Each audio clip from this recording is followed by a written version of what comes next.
Mysteries of the Titanic disaster. Imagine a ship, bigger and grander than any other, slicing through the dark, icy ocean. People called it unsinkable, a floating palace designed to laugh at the wave. But on one cold night, a terrible secret began to unfold, a mystery hidden deep beneath the waves that still whispers to us today. It was April 1912. The Titanic was on its very first trip, from England to America. Thousands of people were on board. Rich folks wore fancy clothes and ate amazing meals. Poor folks hoped for a new, better life. Everyone felt excited. The ship was like a giant city moving across the water. It had swimming pools, gyms, and beautiful rooms. Nobody thought anything bad could ever happen to such a magnificent ship. One of the crew members was a young man named Tommy. He was a steward, which meant he helped people in their rooms. Tommy was only 18. With bright blue eyes and hair the color of sand. He loved working on the Titanic. Every day felt like an adventure. He saw famous people and heard exciting stories.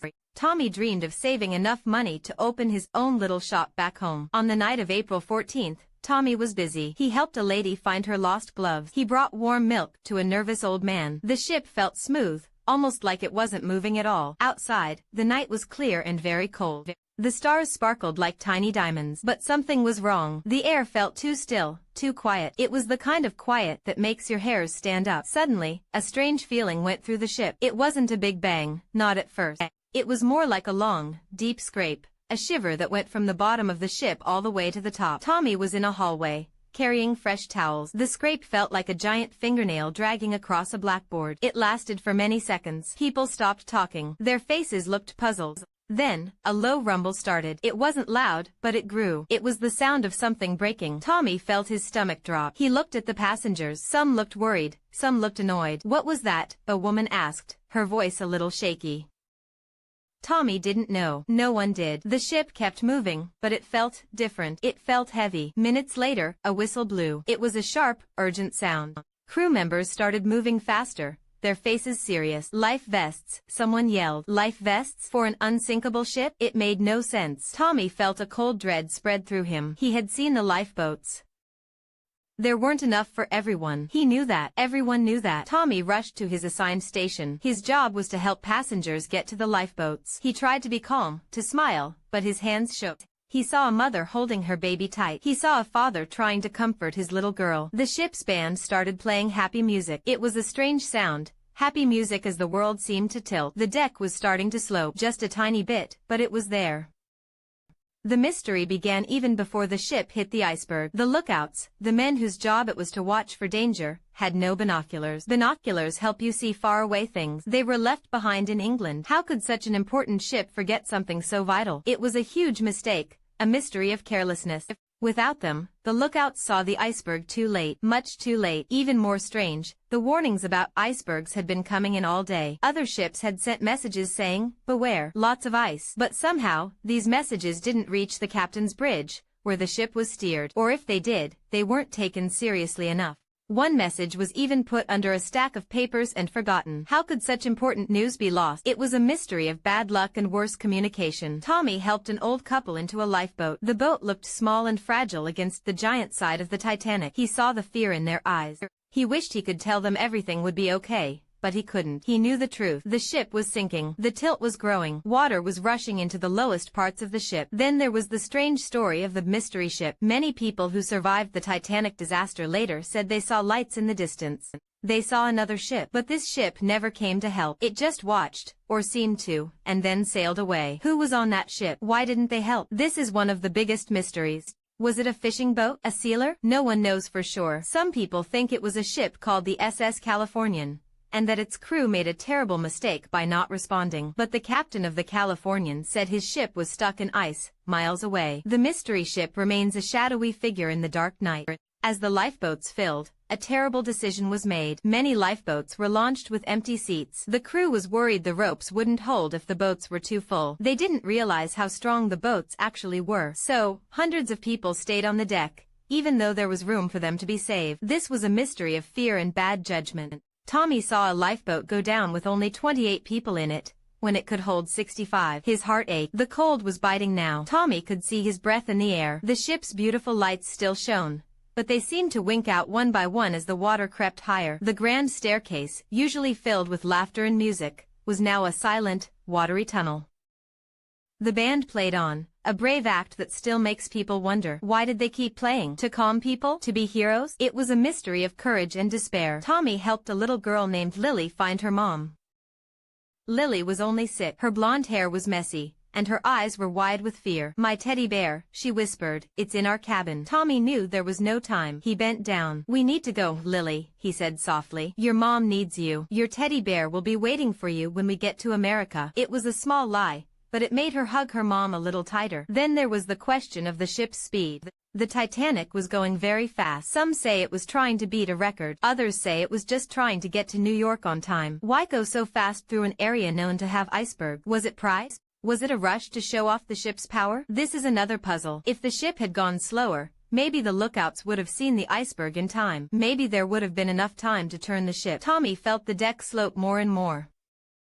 It was getting harder to walk. People were sliding. He saw things tumbling down the deck, chairs, luggage, even a piano from one of the lounges. The water was now reaching the upper deck. He could hear the screams of those who had fallen into the icy ocean. It was a sound that would haunt him forever. The air filled with shouts, cries, and the terrible groaning of the ship as it tore itself apart. He saw the ship's captain, Captain Smith, standing on the bridge. He looked tired, old, and very, very sad. He was going down with his ship, a captain's final duty. Tommy wondered what the captain was thinking. Was he thinking of the warnings he missed, the speed he kept, the lives he couldn't save? It was a mystery of guilt and honor. Another strange thing was the ship's materials. Some people say the steel used to build the Titanic was not strong enough for the very cold water. In extremely cold temperatures, some types of steel can become brittle, like glass. When the iceberg hit, it didn't just dent the ship. It opened up big gashes, like a giant can opener. Was the steel a secret flaw? Did the builders know? This is a mystery studied by smart people even today. Tommy knew he had to try and save himself. He helped the last few passengers get into the final lifeboat. He then ran to the back of the ship, which was now lifting high into the sky. He could see the giant propellers, usually deep underwater, now towering above him. He took a deep breath. He knew it would be freezing. He knew it would be dark. The ship broke in two. It made a horrifying sound, like thunder and ripping metal. The front part sank first, pulled down by the weight of the water. The back part stood up almost straight, pointing to the stars, before it too slid into the black water. Tommy jumped just as the back end began its final dive. The cold was a shock. It was like being hit by 1,000 tiny knives. He fought his way to a piece of floating wood. He saw other people, dozens, hundreds, in the water. He heard their cries, then their silence. The cold water was too much for most. It stole their breath, then their life. Tommy shivered uncontrollably. He hugged the wood tight. He wondered about his family back home. He wondered if he would ever see them again. The hours that followed were a blur of cold, fear, and silent hope. Tommy saw bodies floating past him. He saw pieces of the ship. He saw the emptiness of the vast ocean. He felt alone, small, and utterly helpless. He wondered how anyone could survive such a nightmare. He prayed for the sun to rise, for a ship to appear. Then, just as he thought he couldn't hold on anymore, a ship appeared on the horizon. It was the Carpathia, coming to rescue the survivors.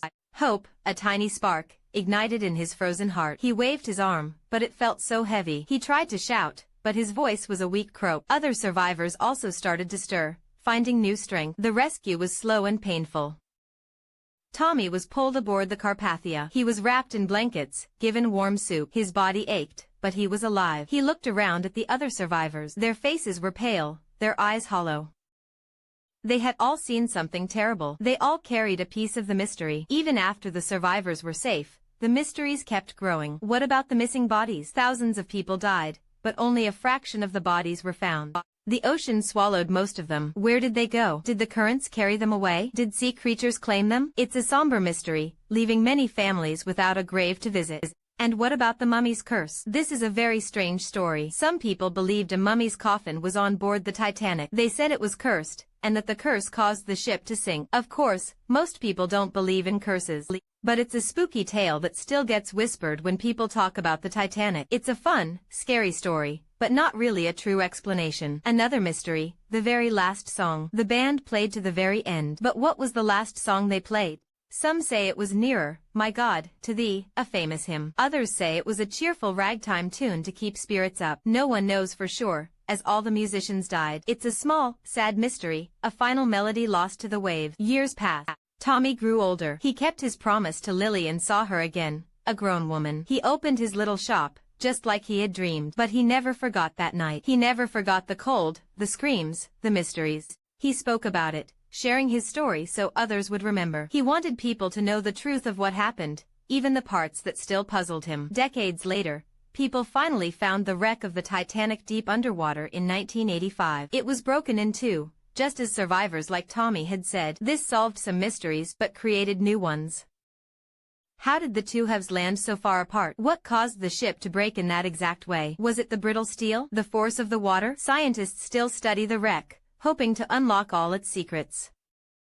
The discovery also brought up new questions about the items found in the wreck. Thousands of objects were scattered on the ocean floor. Shoes, teacups, letters, jewelry. Each item tells a small story, a piece of a life lost. But some things were never found, or found in unexpected places. Why was a safe discovered completely empty? What happened to certain valuable items that were reported to be on board? The ocean is a giant, cold vault, holding its secrets tight. Even today, people visit the Titanic wreck with special submersibles. They see the decaying remains of the ship, covered in rustic lace, which are like rusty icicles. They see the promenade deck where people once strolled. They see the bow, still majestic even in its ruin. The ship is slowly being eaten away by the ocean. It's a race against time to learn all its secrets before it's gone forever. The Titanic disaster changed many rules of the sea.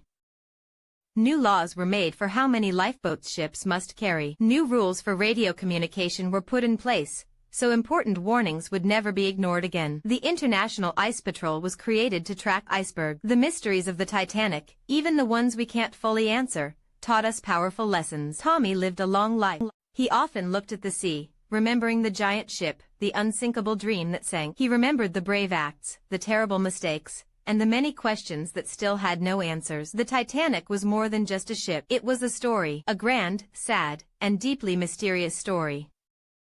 A story about human pride, about courage, and about the harsh power of nature. It reminds us that even the biggest and best things can be brought down, and that some mysteries might just stay hidden, deep in the cold, dark ocean, forever whispering their secrets. The echoes of that night, over 100 years ago, still ripple across the waters of time, asking us to remember, to wonder, and to learn. The greatest ship in the world held secrets, and it took them all to the bottom of the sea.